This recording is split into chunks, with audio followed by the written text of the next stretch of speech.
Bienvenidos a Radio Uruguay, bienvenidos a La Máquina de Pensar. ¿Cómo andan?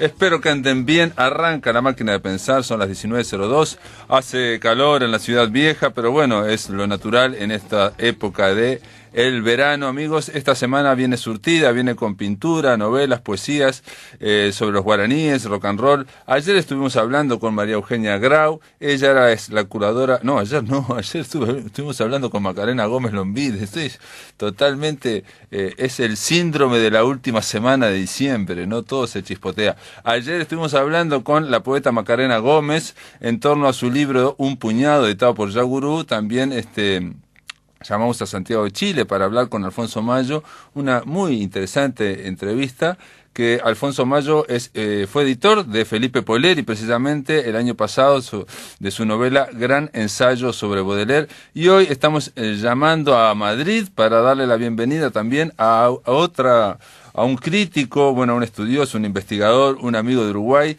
que es responsable de la publicación indirectamente o directamente de la publicación de La Inocencia, la novela de Felipe Polleri. También es el autor de un prólogo extenso. Rubén Arribas, ¿cómo andás? ¿Estás ahí? ¿Cómo andás? Hola Pablo, ¿cómo estás? Muchas gracias por todas las exageraciones que has dicho en la introducción, todas inmerecidas, como diría el propio Felipe. Rubén Arribas es un investigador, un crítico, un hombre, un español que ha vivido en Buenos Aires, que está casado con Laura Caorsi, que es uruguaya, y que de alguna forma es un referente allá en España de la literatura rioplatense, ¿no? De Argentina, de Uruguay y de España, digamos. Te interesan esos tres países y no suele ser habitual que a alguien le interese ese trío de países. Y en esa investigación, bueno, llegaste al Hebrero, y a través del Hebrero, bueno, nos conocimos y terminaste de alguna forma conociendo a Felipe Polleri y llevaste el libro La Inocencia, ¿no? Se lo alcanzaste a Rata Editorial.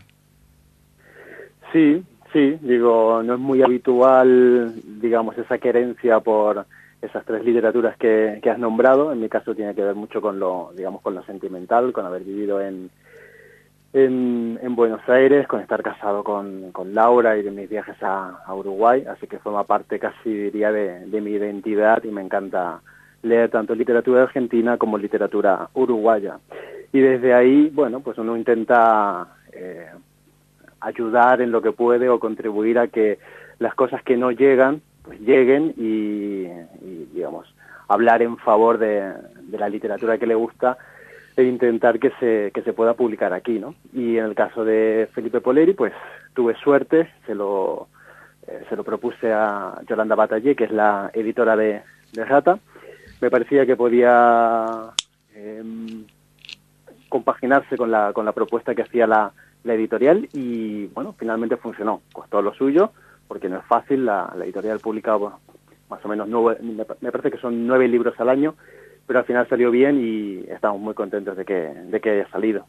Ayer estaba hablando con Alfonso Mayo, bueno, que es un argentino que vive en Chile y que también tiene un sello editorial dentro, digamos, de una editorial mucho más grande dedicada a ciencias sociales, que se llama La Way, digamos, una colección, y que es como una especie, digamos, de gusto que se da para estar vinculado a la literatura, o la literatura de riesgo, a la literatura experimental, a la literatura diferente, y bueno, ahí en La Way publicó a Felipe Polleri, que lo había leído en Buenos Aires, Gran Ensayo sobre Baudelaire, y decía algo así también, como que no es fácil, porque por un lado circulan los libros, pero no este tipo de literatura.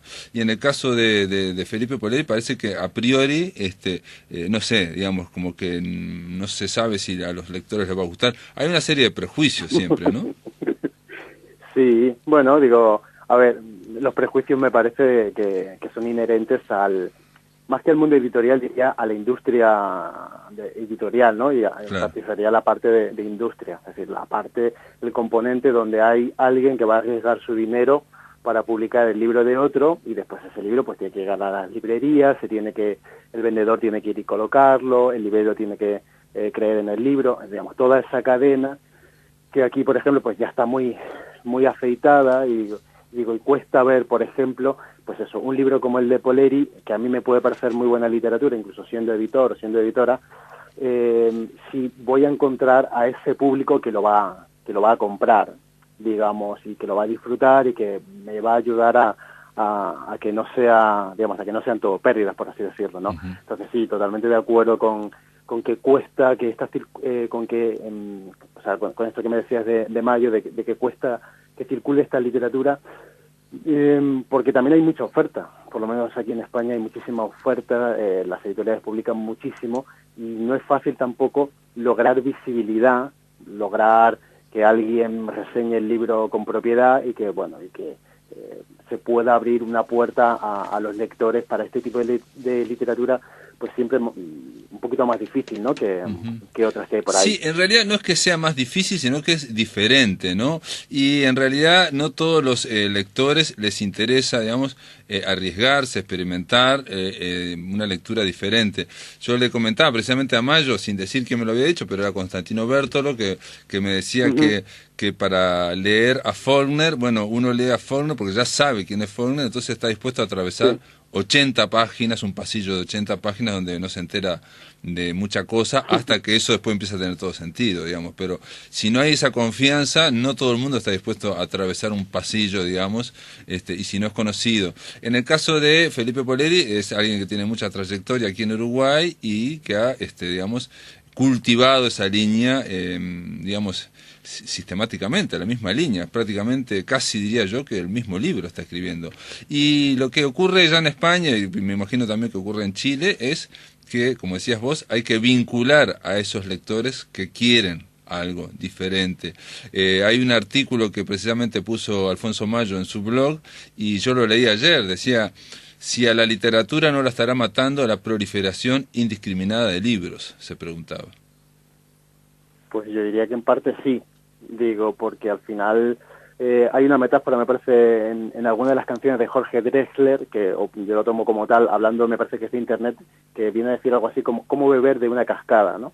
Y yo siempre pienso, de algún modo, así de Internet y también de la literatura en general. Es decir, es que yo veo tantísimas cosas y tantísimas interesantes que ni siquiera sé cómo acercarme y qué catar y qué no catar y qué me estoy dejando fuera, ¿no? Entonces, de algún modo, hay una parte que es muy buena de que se publique tanto, hay otra parte con la que me llevo un poco peor, que justamente tiene que ver con eso, ¿no? Que la proliferación, sobre todo de cierto tipo de libros, diría yo, ¿no? Digo, mucha literatura comercial, mucha literatura que no aporta en realidad gran cosa, que es repetición la una de la otra, que al final hace que no sea visible o que no sea tan visible, tan fácil de encontrar esos otros libros que, como tú decías, y estoy de acuerdo, te ofrecen experiencias estéticas muy diferentes, que bueno, que te pueden gustar o no te pueden gustar, pero por lo menos te puedes acercar y puedes disfrutarlas, ¿no? A mí, en concreto, pues bueno, me cuesta también encontrar ese tipo de libros. No conozco muchos autores, por ejemplo, como Polleri, sin ir más lejos. En el caso de La Inocencia, editado por Rata Editorial, de Felipe Polleri, allá en Madrid, yo le decía, y bueno, te decía a vos, lo tengo aquí el libro, pocas veces un autor, creo yo, ha sido presentado en otro país de la manera que está presentado aquí, ¿no? Está excelentemente presentado porque, si bien la novela, La Inocencia, es muy accesible, también es muy fluida, se puede leer fácilmente, lo que hay adelante, al principio hay un prólogo extenso, un extenso prólogo de Rubén Arribas, donde ubica la literatura de Felipe, la vincula con su amistad con Lebrero, con la literatura uruguaya, y está la novela, y al final hay una entrevista de Laura Caorsi que hizo aquí, en el apartamento de Felipe Polleri, que está acá cerca a la vuelta, digamos, de Santa Catalina, digamos, del bar Santa Catalina, y hay también una galería de imágenes del apartamento de Polleri, e incluso hay, bueno, eso me decía Yolanda Batallé, hay unos facsímiles de la escritura del propio Polleri en un cuaderno. Con esto, ¿qué quiero decir? Que este libro es realmente, como presentación, más no se puede pedir.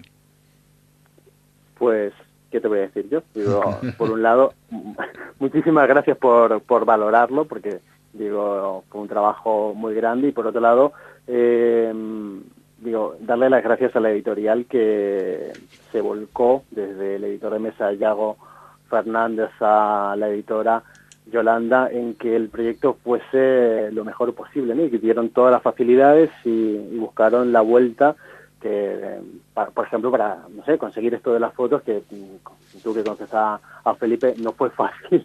No, digo, cuando llegó el momento de ver cómo podíamos hacer lo de las fotos, bueno, hubo que buscarse la vida para poder encontrar y poder quedar con él y hacer las fotos y que esto saliese. Entonces, forma parte también, diría, digamos, de un programa que es, digamos, de un programa editorial que es el de Gata, que busca cuidar mucho a los autores y realmente casi todos los libros, diría, más o menos trabajan en esta tesitura. Hay pues este tipo de materiales, un prólogo o un epílogo que trata de ubicar al autor, material escrito por el propio autor o autora, fotografías.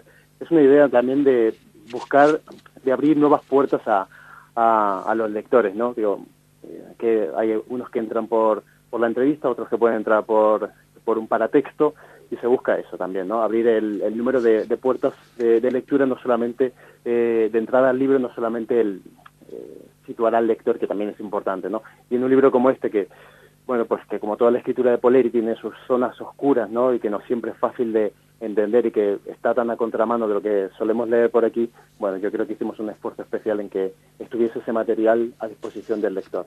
Sí, yo creo que es una voz, no conozco tanto la literatura española para decir esta barbaridad, pero es como una voz muy intensa y muy radical la de Felipe Poleri, a veces es hasta cruel, digamos, también tiene un humor muy negro, que no sé si es lo habitual en el vasto panorama de la literatura española. Aquí lo que dice Rata Editorial es que ¿quién es Felipe Poleri? Dice, y es un escritor uruguayo que lleva 30 años viviendo en la misma esquina de Montevideo, alguien que escribe con ferocidad y con humor, que reduce la escritura al dilema de tener huevos o no tenerlos, alguien que cree que existe un Dios oscuro que nos protege y da fuerza para seguir siendo dignos. La inocencia es lo que Poleri llama literatura acorralada. Eso es ir a encontrar los personajes más vulnerables, ir a buscarlos en los momentos más delicados, cuando están contra las cuerdas y se ven obligados a defenderse de las burlas y la ignominia. Y agrega, supongo yo, que esto es Yolanda Batallé, que dijo, Poleri es rata. Sí, todo ese texto es de Yolanda, digamos, y expresa su sentimiento, ¿no?, de satisfacción, porque, digamos, usted lo conozco bastante bien porque lo he hablado con ella, de estar muy contenta de haberse topado con alguien como Felipe, digamos, que le parece como alguien limpio, ¿no?, digamos, creíble, que justamente esa voz tan particular, tan singular, que describías tú con el humor sarcástico, la ironía negra que tiene, etcétera. Bueno, es de verdad, quiero decir, y es un tipo además que lo que transmite es que está plenamente dedicado a la literatura y que se dedica a escribir y no le importa, no se dedica a publicitarse y no le importa nada, ¿no? Cómo se va, si los libros se publican, si no se publican, si aparecen los lectores, si no aparecen, se dedica a escribir, escribe, y lo que tenga que pasar, pasará, ¿no? Y es realmente impactante yo creo que también visto desde este lado, donde tenemos un sistema editorial ya tan profesionalizado y donde hay tanta gente que se dedica a hacer carrera y se lo plantea así, ¿no?, hacer una carrera profesional de la literatura, pues gente como Felipe Poleri o en su momento Mario Lebrero, realmente, digamos, nos devuelven como a ese romanticismo de la literatura escrita desde la necesidad, y son unos autores que yo diría, seguro que hay alguno por ahí en España, yo no lo conozco, pero digamos en general no circulan en nuestro sistema literario, y cuando los detectamos yo creo que nos enamoramos así radicalmente y de una vez para siempre de ellos, y los adoptamos y los metemos aquí en nuestra vida, ¿no?, y en nuestras estanterías, y queremos que nos acompañen ya para siempre. De alguna forma, como decías vos, puede de repente hasta no gustar, pero lo que hay es una experiencia estética que no vas a dejar, digamos, no vas a cerrar el libro y te vas a olvidar inmediatamente de él. Dice también Yolanda Batallé en esta solapa, le dice al lector, ¿no?, lee este libro porque vas a reír con su desparpajo y su visceralidad atroz, porque te va a conmover el placer con el que aparece haber sido extirpado de la memoria de su autor, y léelo también porque tiene familia y quizás deseaste atreverte a decir de ella algo así como le dice Poleri, ¿no? Sí, bueno, yo creo que digamos, algo que hemos detectado con así la gente que lo ha leído, ¿no?, y los comentarios que nos han llegado. Uno es esto que tú comentabas del asunto del humor. Digo, a nosotros nos cuesta entrar en el código del humor uruguayo. Digo, este humor tan negro, claro, y tal. A mí no, por supuesto. Para mí, forma parte de mi vida mi vida cotidiana porque tengo familia, pero sí que lo veo, gente que ha leído el libro, que se lo he dado, que le impacta porque se queda más como en la lectura literal de lo, digamos, de lo dramático y de lo que, claro, se cuentan muchísimas cosas muy dramáticas en ese tono tan tan irónico o tan sarcástico, se cuentan cosas muy tremendas, ¿no? Y se quedan más ahí y les cuesta conectar con ese humor uruguayo. Y por otro lado, sí que hay una conexión muy fuerte con el asunto familiar, ¿no? Que bueno, al final todos tenemos nuestros dramas y nuestras miserias en nuestras familias, y con esa parte es muy fácil conectar, y también como con la parte de la clase social, ¿no? Este odio a los ricos que atraviesa todo el libro, y este desclasamiento de Rodolfo que prefiere ser grasa a ser un habitante noble de Pocitos, ¿no?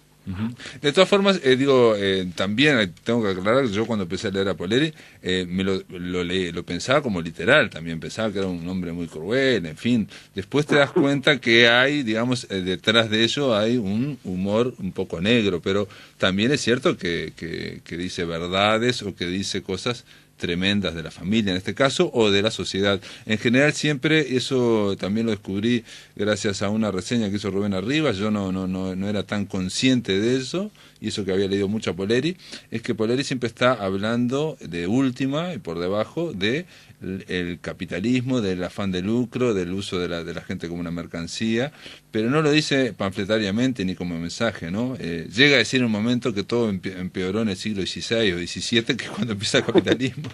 Eso me enteré por vos, digamos, y ahí cierra un poco más también esa diatriba, deja de ser solamente personal, ¿no? Como esos demonios personales.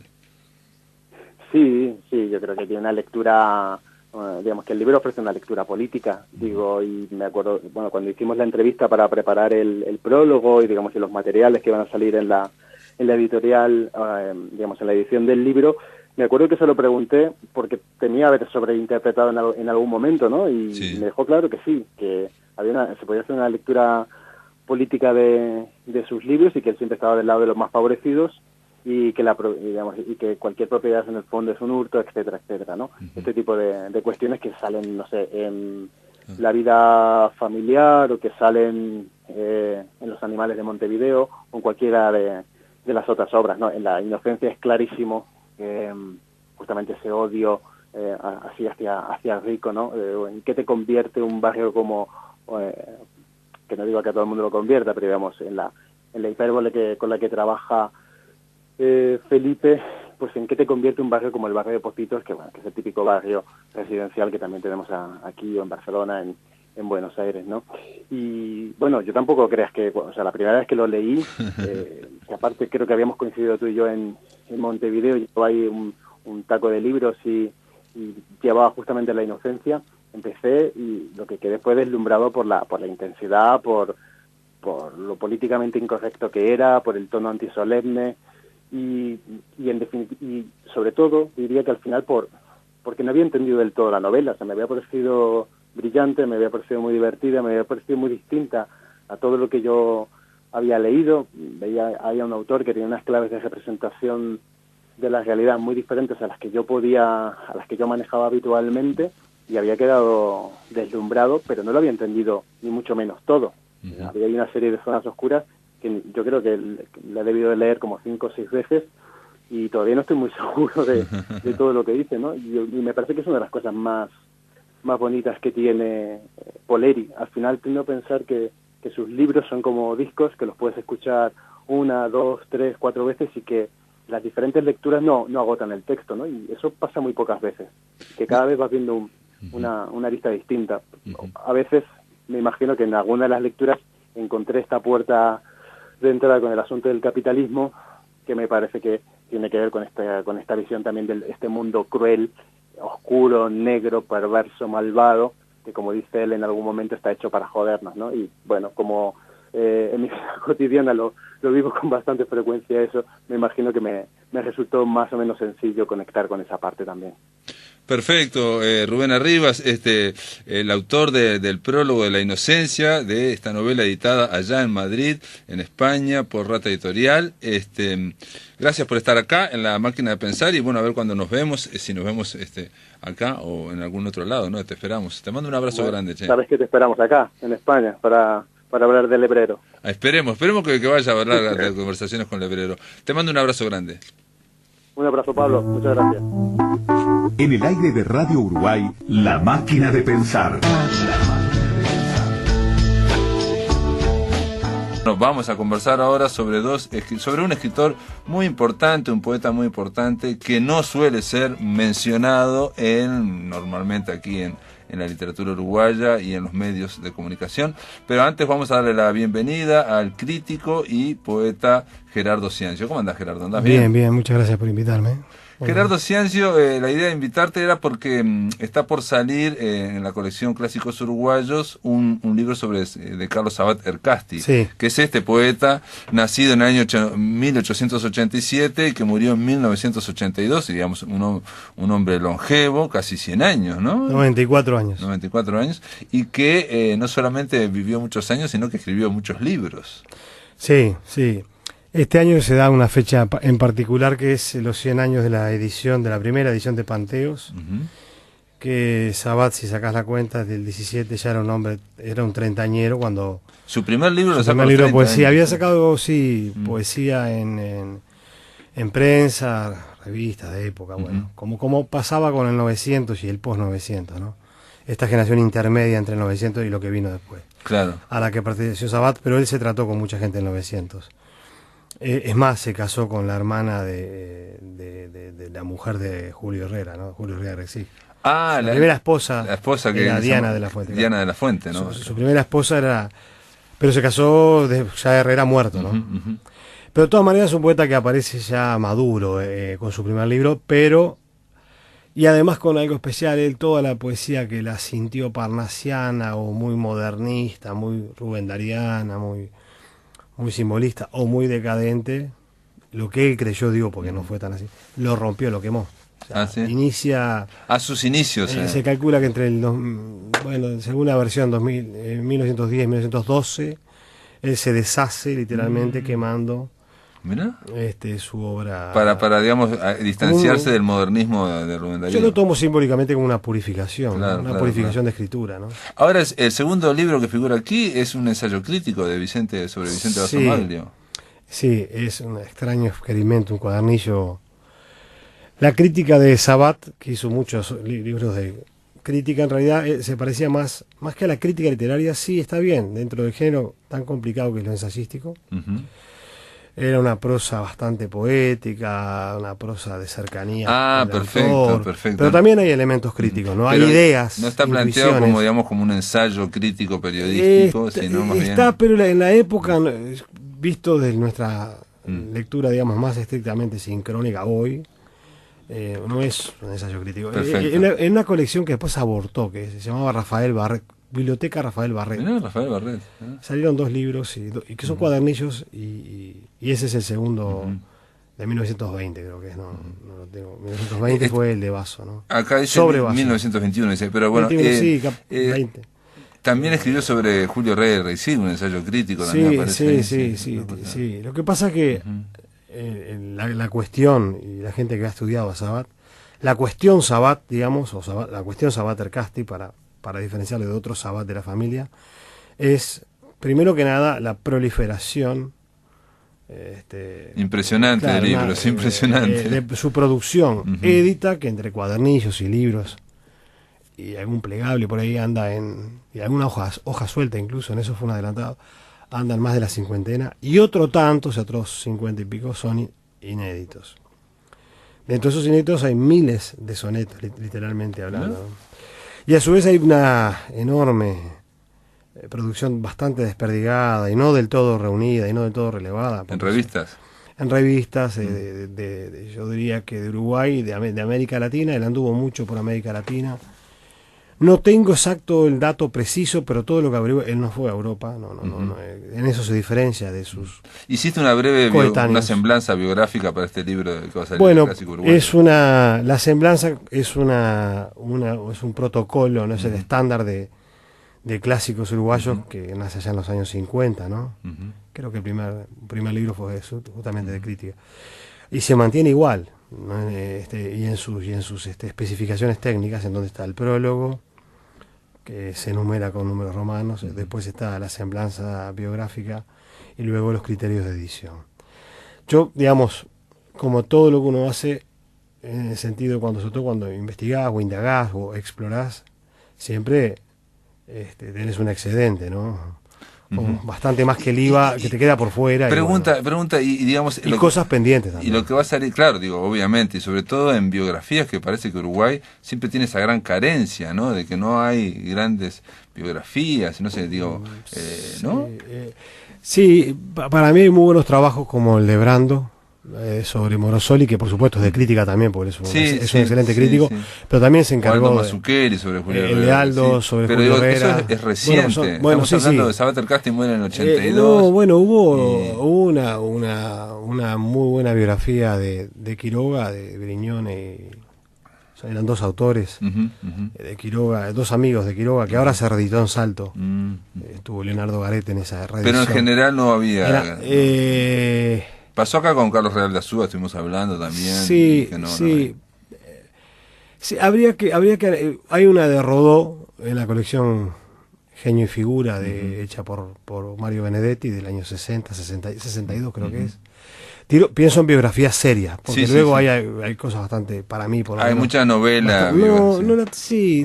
Bueno, si es que hablamos de novelas. Sí, bueno. Hay escribiduras, ni siquiera son escrituras en donde se elige un personaje y se lo castiga con la escritura. Claro, en pero fin, eso es toda una discusión. Pero esa discusión va por otro lado, pero ocurre. Yo estoy hablando de literatura, ¿no? Pero ocurre a la que respeto. Eso pasa muchas veces, ocurre por los vacíos que hay, digamos, ¿no? O sea, por los vacíos, alguien encuentra, hay historias espectaculares de vida y que no fueron, por ejemplo, Sabater Casti, no nos vayamos a Sabater Casti. Alguien que empieza a los 30 años a publicar y sin embargo a publicar libro y publica 50 libros ininterrumpidamente y encima decís vos que deja otro tanto, una cuarentena inédita. Estamos hablando de un poeta con mucha producción. En los clásicos uruguayos, ¿va a ir solamente una selección de lo edito o también hay algo inédito? Sí. Primero, porque uno podría decir también a los editores uruguayos, ¿por qué no editan ese material inédito? Una aclaración del biografismo, que es un género hermosísimo, el biografismo, y la novela histórica, por otra parte también, o la novela de personaje histórico, que eso ya estamos en el ámbito de la ficción. Bueno, en las biografías también hay ficción, pero no es tampoco rellenar lo que no hay, porque también ahí hay un elemento de oportunismo y, en fin. Pero sí yo creo que hay una tradición de muy buenos biógrafos en Uruguay, contados con la mano, puede ser, y de personajes de peso. Aparicio Saravia tiene biografías muy buenas, discutibles, por supuesto, pero hay personajes saliendo del ámbito literario. En cuanto a los poetas, biografiar poetas, si se me permite el neologismo, es lo que decía Bolaño, no hay cosa más patética, triste y aburrida que la vida de un poeta, ¿no? A no ser, por ejemplo, Neruda, que sí tiene varias biografías. Ahora salió una de Amorós muy interesante, porque fue un hombre que construyó su biografía. Sabat también, hablando de Neruda, lo digo a propósito porque justamente la historiografía y parte de la leyenda urbana, pero sobre todo la historiografía seria, establece el impacto que generó los primeros libros, no Panteos, que es el que se va a publicar ahora. Ahora va a publicar la Biblioteca Artigas, colección clásicos uruguayos, que dirige en forma honoraria Wilfredo Penco, va a publicar Panteos, ¿verdad? Que ya está en imprenta. Se está corrigiendo. Panteos es el libro centenario y el primer libro de Sabat. No necesariamente Panteos. ¿Por qué digo? Porque Sabat atrás después publica varios libros más. Publica, uno de sus más exitosos, Poemas del Hombre, el libro del mar, ¿no? O sea, que lo recitaba. Hay varios poemas del hombre, ¿no? El libro de la es una voluntad, el serie. libro del corazón, el libro del tiempo. Ese es un solo libro que incluye varios libros Ajá, adentro. Perfecto, son del 21 y 22, dice acá. Hay un detalle con Neruda. Esos son los que le llegaron a Neruda. Claro, y Neruda algunos de ellos. es, digamos, el inmenso Pablo Neruda planteó, dijo o confesó que una de sus grandes, digamos, faros era Sabater Casti, digamos, ¿no? Sí, pero no panteos. No, Porque pero me refiero no, yo sé, que pero el nombre lo digo a Sabater propósito Casti... porque después he leído que sí, que Panteos influyó en Neruda. Perfecto. Y las cartas de Neruda son, por favor, mandame Panteos, por favor, o sea, cartas estoy hablando entre el 23 y el 25. Poco menos que le ruega, yo me imagino a Neruda arrodillado, por ejemplo, ¿no? Pidiendo que por favor, que quería leer Panteos, porque además de otros libros, había un intercambio ahí. Pero bueno, eso es anecdotario. No, pero, a nivel estético sí hay. Pero no es, digo, lo que no es anecdotario es que estamos hablando de uno de los 3, 4 poetas más grandes de América, digamos, sí, ¿no? En cuanto a repercusión planetaria, y que diga que hay un poeta uruguayo que no fue el maestro, pero bueno, que fue, digamos, un faro, en fin, que se llamaba Sabater Casti, y digo, señalarlo ahí ya está diciendo algo. En la correspondencia, y luego Neruda hace justicia en Confieso que he vivido, y en otras entrevistas, hace justicia porque él dice sí que fue un faro para él. O sea, no sé si esa es la metáfora, pero en el sentido de que fue una referencia importante para entender la poesía, que para mí es vía Walt Whitman, ¿no? Ajá. O sea, un Walt Whitman que a su vez llega a Sabat vía a Armando Basser. Basser lo traduce, que a su vez lo traduce de una edición del 900 italiana. Un italiano lo traduce del inglés. Va a ser, aparentemente encuentra esa edición, que tuvo 2 ediciones muy seguidas en el 900 y el 907, y de ahí 85 poemas creo que son ahora, no lo tengo. Bueno, yo esa edición, evidentemente, la publica la editorial Semper en Barcelona, fíjate, y como eran amigos, bueno, y ahí viene el libro, vienen las valijas de Armando Basser, que también eran todos, Vicente Vaso Maglo, Armando, por supuesto, Basser, todo eran una tríada ahí, unos amigos. Sí, había varios más, pero y había mucho intercambio y había como una honestidad intelectual entre ellos, ese trabajo que te referías vos de Vaso Maglo hecho por Ercasti, y después Sabater Casti escribe, Vaso escribe sobre Sabater Casti, y así sucesivamente. Un intercambio honesto, un intercambio franco, un intercambio, y es interesante en ese sentido. Pero cómo a Neruda le llega a Whitman, le llega vía Sabat, pero con otras escalas rarísimas. Que no quiere decir que luego no le haya llegado la versión de León Felipe y otras, o la misma.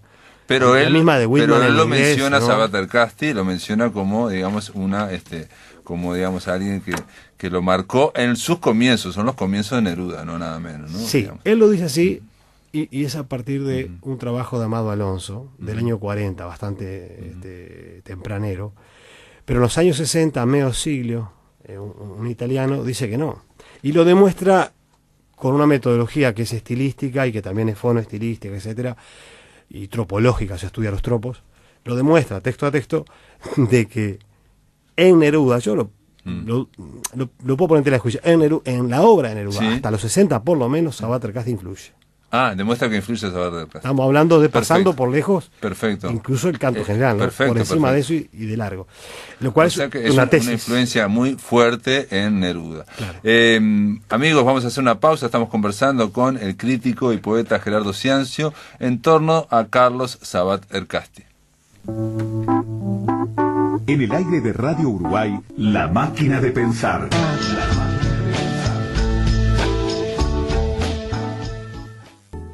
Amigos, continuamos en La Máquina de Pensar. Estamos conversando con Gerardo Ciancio. Él es poeta y es crítico, ensayista. Está encargado, ahora va a salir próximamente, el año que viene, en la colección Clásicos Uruguayos, que dirige Wilfredo Penco. Panteos de Carlos Sabater Casti, un poeta muy prolífico. Debe haber pocos, digamos, en Uruguay, digamos, que hayan publicado y hayan mantenido el nivel también, ¿no? Digamos, Sí, Bueno, en vida está Saúl Ibargoyen en Islas, que es un poeta prolífico. Como 60 libros tiene Saúl Ibargoyen. Sí, no conozco sus inéditos, y es un poeta que tiene un nivel. Jorge Mereta, que murió recientemente. Montiel Ballesteros, con mucha prosa también, y no solamente poetas, autores prolíficos. y por ahí algún otro más que tienen bibliotecas grandes. Bueno, Benedetti también, ¿no? Ni que hablar, Mario Benedetti es un ejemplo muy prolífico, ¿no? sí, emblemático, Sí, pero que publicó muchísimos libros. pero y de pronto Mario Benedetti, además de publicar libros, claro, con inventario, con reediciones o con colecciones de cuentos, parecen más libros de lo que son. Claro. Estos son libro a libro, son puros, o sea. Estos claro, autores que hablamos, y ¿no? tiene muchos artículos, Mario Benedetti, Por supuesto, ensayos, sí, toda una serie de exacto. cosas. Y en el caso de Sabater Casti, bueno, digamos, destaca por su poesía, pero aparte de alguien que vivió casi 100 años y que siguió escribiendo hasta el final prácticamente. Edita en el año 80 y después en el año 82 sale una antología, digamos, ¿no? O sea, estamos hablando de alguien que ya tenía 90 años y continuaba de alguna forma. Sí, no, la antología se la hizo Dora Isela Russell, o sea, el para clásicos uruguayos. Son los dos tomos, uno de poesía y uno de prosa. Con buen criterio en ese sentido de, bueno, antes de ingresarlo en la colección, o sea que ya está en la colección. Claro. Esta sería la segunda vez que está. Claro, pero con un libro que nunca se había reeditado. Panteos, hoy por hoy en Uruguay, es un incunable, está en algún lugar del mundo. Sí, se tiraron pocos con erratas de problemas de las cajas, ¿no? ¿Y vos pudiste leer, tuviste acceso a los inéditos? ¿Tiene el mismo nivel? ¿No tiene? Porque viste que a veces también ocurre que no siempre el nivel es parejo. Es verdad. Bueno, con Juan Cuña ocurrió algo particular, que los 40 libros de Juan Cuña, ahí tenés otro autor bien. Otro autor que es prolífico. La Academia Nacional de Letras se encargó de publicar los 4 tomos, ¿no? De Señal de Vida. Y Juan Cuña creo no había publicado también con el Parlamento del Palacio Legislativo, creo que también. No. Son esos 4 tomos que se parecen al Parlamento, pero en realidad son de la Academia Nacional de Letras. Ahí el Parlamento no tuvo nada que ver. Lo que creo que tuvo una pensión, pero hace graciable. Pero Sabat también tuvo una pensión graciable del Parlamento. Pero lo de... No sé a qué venía a cuento lo de Sabat con Juan Cuña. Lo prolífico. No, yo te decía los inéditos, sí. Yo todo lo que pude leer, y algo pude transcribir en el prólogo, porque también hice un artículo que ahí no trabajo lo inédito como decisión, digamos, metodológica, para la próxima revista que va a salir ahora en diciembre, supongo yo, de la Academia Nacional de Letras. Vas a sacar también. Ahí hay un artículo, sí. Hay un artículo ahí. Vas a sacar. El prólogo es un trabajo que tiene esa base, pero va por otro lado. Y hay afirmaciones que se repiten, pero al leer los inéditos y algo, decidí incorporar algunos, por supuesto. Claro. Acreditando al archivo de la biblioteca. Pero tienen un nivel, sí, por supuesto que sí. Pero como le pasa a Juan Cuña, no todo es publicable y por algo quedó. Pero ambos autores, yo los relaciono porque se encargaron de dejar sus archivos con el apoyo de sus respectivas viudas, ¿no? En el caso de Sabat, su tercera mujer, en el caso de Juan Cuña, su única mujer, la maestra Wilda Belura. Pero ambos se encargaron de dejar muy ordenados sus archivos. Es más, Sabat lo donó en vida a la Biblioteca Nacional. Decime, y cambiando un poco de tono, el tema de Washington Bocha Benavides, que se nos fue, un gran poeta. Vos también fuiste autor de varios prólogos de sus libros, prologaste varias veces, y también alguien que, bueno, fue bastante prolífico, sobre todo, por ejemplo, ni que hablar haciendo letras de canciones, ¿no? Hay más de 800 acreditadas letras de canciones de Washington Bocha Benavides. Sí. Y yo te quería conversar un poco aquí en La Máquina de Pensar, un poco porque yo lo entrevisté un par de veces y entrevisté a otra gente y se mencionaba dentro de lo que fue la noche oscura de la dictadura un par de, digamos, de emprendimientos, ¿no?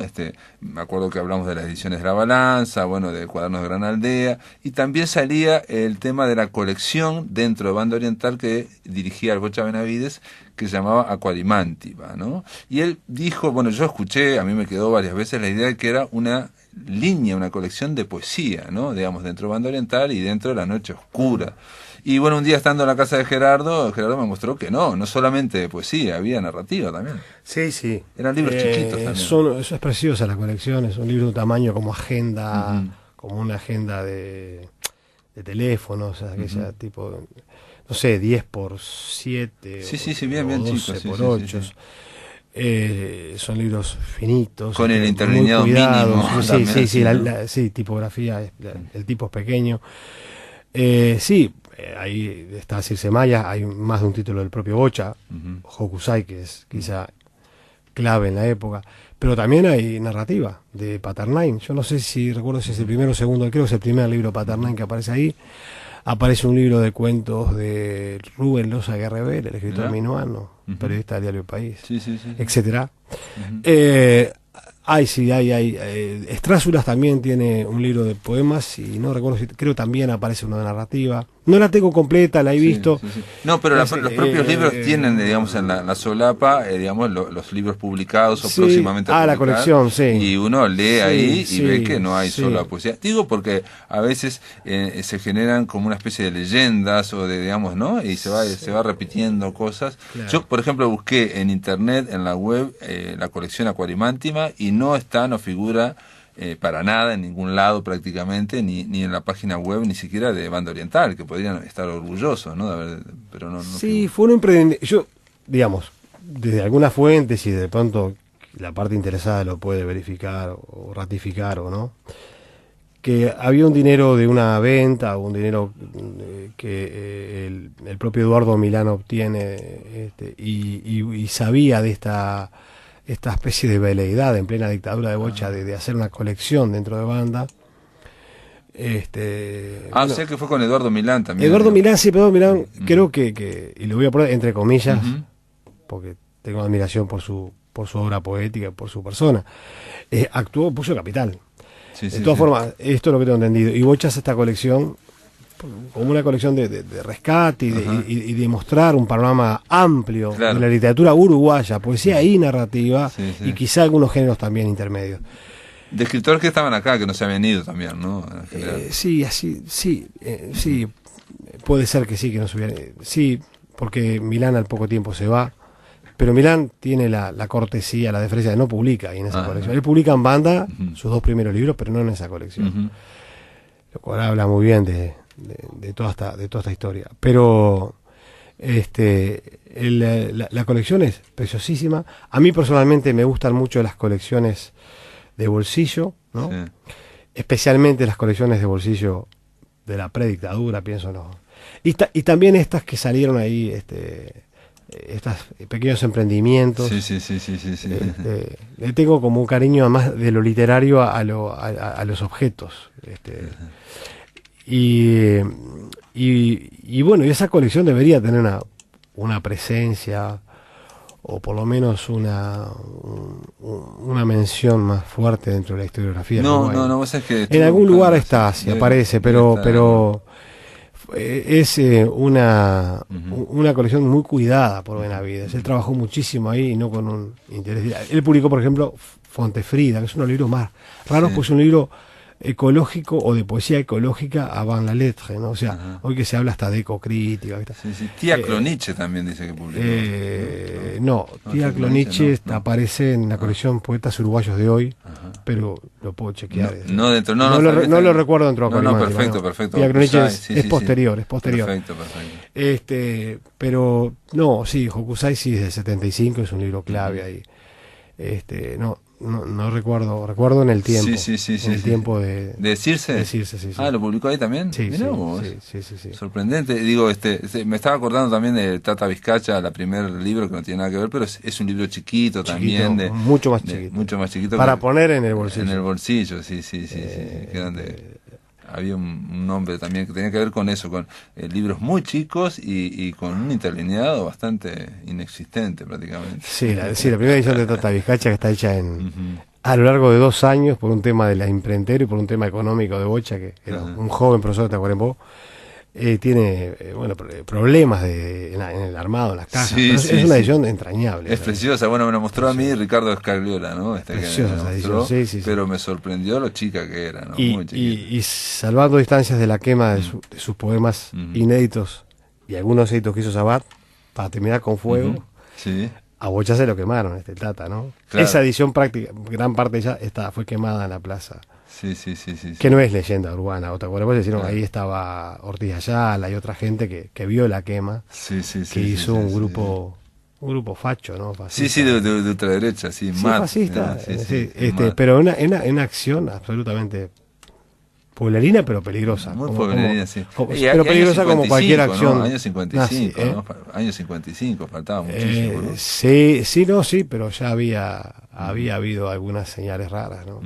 Qué increíble. Bueno, por lo menos terminamos hablando de esta colección Acuarimantima. Era un detalle mínimo, esas cosas, notas al pie, pero está bien que figuren porque de alguna forma contribuimos a que se vaya formando la historia, digamos, pequeña, la petite histoire de la literatura uruguaya, y sobre todo evitar un poco la leyenda, la capacidad, esa historia de repetir, ¿no? Que tenemos los uruguayos a veces, ¿no? Bueno, las sociedades, ¿no? Van repitiendo, la literatura uruguaya es... John Ford decía, ¿no? Entre la leyenda y la verdad, imprimimos en el lejano oeste imprimimos la leyenda. El 50% sigue siendo el Lautréamont, y más leyenda que Ducas no debe haber. O sea que Montevideo es una especie de gran leyenda, una ciudad gótica que todo vale, y no está bueno limpiarlo, esa leyenda del todo. Parece que vaya por un carril. Ajá. La leyenda también hace literatura, ¿no? Perfecto. Construye. Imaginario, ¿no? Estás como John Ford, hay que imprimir la leyenda también. Construir imaginario también con la leyenda, sí. Gerardo Ciancio, gracias por estar acá en La Máquina de Pensar. No, gracias a vos. Amigos, se termina La Máquina de Pensar. Mañana viernes vamos a estar hablando con el director del Museo de Arte Precolombino e Indígena, Facundo de Almeida, y también estaremos hablando con el crítico de cine Pablo Ferré, sobre una serie que está en Netflix que recomendamos, una serie de cowboy que se llama Godless. Esto es todo, amigos, que lo pasen muy pero muy bien.